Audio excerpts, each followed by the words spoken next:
दोस्तों गजब हो गया। भीम आर्मी के चीफ आजाद समाज पार्टी के राष्ट्रीय अध्यक्ष और नगीना के सांसद चंद्रशेखर आजाद 2027 चुनाव को मद्देनजर रखते हुए जिस तरीके से जमीन पर उतरकर कमर कस के तैयारी कर रहे हैं, जिस तरीके से चंद्रशेखर आजाद 2027 चुनाव को मद्देनजर रखते हुए आजाद समाज पार्टी के ग्राफ को बढ़ाने के लिए ज्यादा से ज्यादा आजाद समाज पार्टी के विधायक हों, आजाद समाज पार्टी के सत्ता में भागीदारी कैसे हो, इसके लिए चंद्रशेखर आजाद एड़ी से लेकर छोटी तक दम लगा दिया है। और देखिए चंद्रशेखर आजाद इसके लिए आपको पता है कि पूरे उत्तर प्रदेश के हर एक जिलों में संविधान बचाओ, अधिकार बचाओ,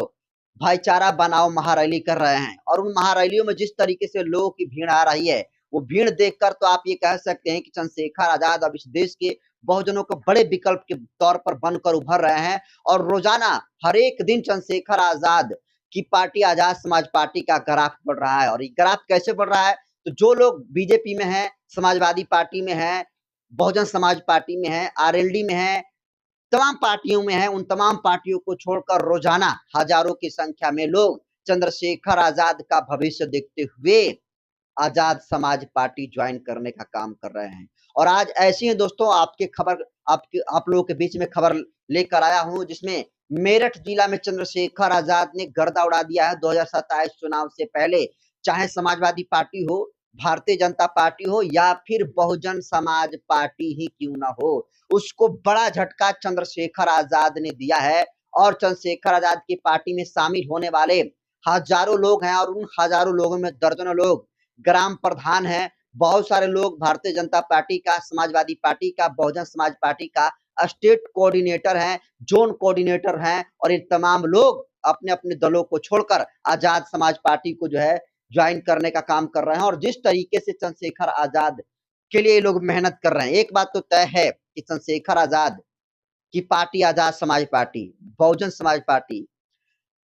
भारतीय जनता पार्टी, समाजवादी पार्टी, अगर इन पार्टियों का कंपैरिजन करें तो आजाद समाज पार्टी नई नवेली पार्टी कही जा सकती है। लेकिन इसके बावजूद भी आजाद समाज पार्टी के प्रति जो बहुजन समाज के लोगों का झुकाव देखने को मिल रहा है, जो चंद्रशेखर आजाद के प्रति दीवानगी देखने को मिल रही है, ये लाजवाब है। और ये एक संकेत है कि 27 चुनाव में चंद्रशेखर आजाद भले ही सरकार में ना आए, लेकिन चंद्रशेखर आजाद के बिना कोई सरकार बन भी नहीं सकती है, ये ग्राफ बता रहा है। और देखिए जो मैं आपको खबर बता रहा हूँ मेरठ जिला से, इसको आजाद समाज पार्टी पर डाला गया है। और आजाद समाज पार्टी पर डालकर लिखा गया है, तस्वीरों को साथ में शेयर करते हुए देखिए लिखा गया है कि माननीय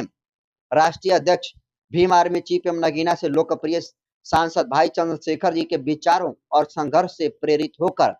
आज जनपद मेरठ से बसपा, सपा और बीजेपी को छोड़कर आए सैकड़ों से अधिक पदाधिकारी एवं समाज सेवी ने अपने साथियों के साथ दिल्ली स्थित नॉर्थ एवेन्यू सरकारी आवास पर भाई चंद्रशेखर आजादी से नेतृत्व में पार्टी की सदस्यता ग्रहण की। तो देखिए जो दिल्ली में स्थित है नॉर्थ एवेन्यू, जो चंद्रशेखर आजाद का सरकारी आवास है, उस सरकारी आवास पर तमाम जो है बीजेपी के समर्थक, तमाम समाजवादी पार्टी के समर्थक, बहुजन समाज पार्टी के समर्थक जो है चंद्रशेखर आजाद का भविष्य देखते हुए चंद्रशेखर आजाद की पार्टी आजाद समाज पार्टी जो है ज्वाइन करने का काम कर रहे हैं। और देखिए ये ऐसा किस लिए हो रहा है, तो मैं आपको बता दूं कि देखिए ऐसा इसलिए हो रहा है क्योंकि आज सड़क से लेकर संसद तक जो आवाज चंद्रशेखर आजाद बुलंद कर रहे हैं, ये बात किसी से छुपी हुई नहीं है। आज चाहे बहुजन समाज पार्टी हो, समाजवादी पार्टी हो या फिर लेफ्ट की जितनी सारी पार्टियां हैं, जो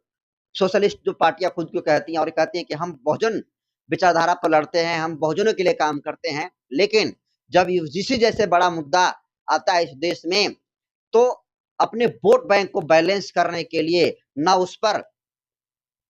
चंद्रशेखर आजाद के अलावा अगर छोड़ दें तो चंद्रशेखर आजाद के अलावा कोई नेता जो है प्रखर रूप से अपने समाज के साथ खड़ा नहीं रहा। और ये बात समाज देख रहा है कि जिस तरीके से यूजीसी के मुद्दे को लेकर बिना वोट बैंक का परवाह किए हुए चंद्रशेखर आजाद ने बहुजन समाज के लोगों के पक्ष में बैटिंग किया और ये डंके की चोट पर कहा, चाहे सड़क पर हो या फिर संसद में, कहा कि यूजीसी भी लागू होनी चाहिए, इसे लागू होना बेहद ही जरूरी है। और इस मसले को लेकर आपने भी देखा कि भाजपा ने किस तरीके से स्टैंड अप भी अपना दिखाया और भाजपा ने स्पष्ट कहा कि वो जो है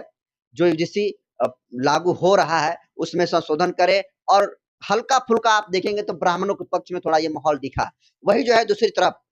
समाजवादी पार्टी के जो मुखिया हैं अखिलेश यादव, जिस तरीके से इस मुद्दे पर चुप्पी साधे हुए थे, तो यह स्पष्ट है कि चाहे समाजवादी पार्टी हो या फिर बहुजन समाज पार्टी हो या फिर भारतीय जनता पार्टी हो, इन्होंने अपना स्टैंड नहीं दिखाया, लेकिन खुद को ये लोग बहुजन समाज के बड़े चेहरे के तौर पर दिखाने की कोशिश करते हैं। सच में तो बहुजन समाज का वही चेहरा बन पाएगा जो बहुजन समाज के लिए लड़ेगा। वो जो लड़ाई चाहे सड़क की हो या फिर सड़क से लेकर संसद तक ही क्यों ना हो। और अभी के दौर में अगर सड़क से लेकर संसद तक की अगर बहुजनों का कोई मजबूत आवाज सही मायनों में है, जो सत्ता की आंखों में आंखें डालकर सवाल खड़ा करता है, न सिर्फ यूजीसी के मुद्दे पर, चाहे वो यूजीसी के अलावा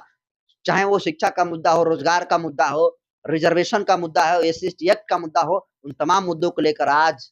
फ्रंट फुट पर कोई खेल रहा है तो चंद्रशेखर आजाद। और शायद ये एक वजह हो सकती है कि चंद्रशेखर आजाद की वजह से बड़ी संख्या में 2027 चुनाव से पहले आजाद समाज पार्टी की सदस्यता को ग्रहण कर रहे हैं और आजाद समाज पार्टी को ज्वाइन करने का काम कर रहे हैं। तो दोस्तों क्या लगता है कि जिस तरीके से मेरठ में चंद्रशेखर आजाद की पार्टी आजाद समाज पार्टी को अलग अलग दलों को छोड़कर आए, Bahujan Samaj party, Bharatiya Janata party, Samajwadi party के लोगों ने जिस तरीके से अपना दल को छोड़कर, मजबूत दल को छोड़कर और नई नवेली पार्टी आजाद समाज पार्टी का जो दामन थामने का काम किया है, तो आप इसको कैसे देखते हैं कमेंट कर दीजिए। 2027 में चंद्रशेखर के भविष्य को आप किस रूप में देखते हैं, अभी प्रतिक्रिया कमेंट सेक्शन में जरूर दीजिए और वीडियो को जमकर शेयर करिए और पहुंचाइए देश भर में बहुजनों के पास। बहुत बहुत धन्यवाद।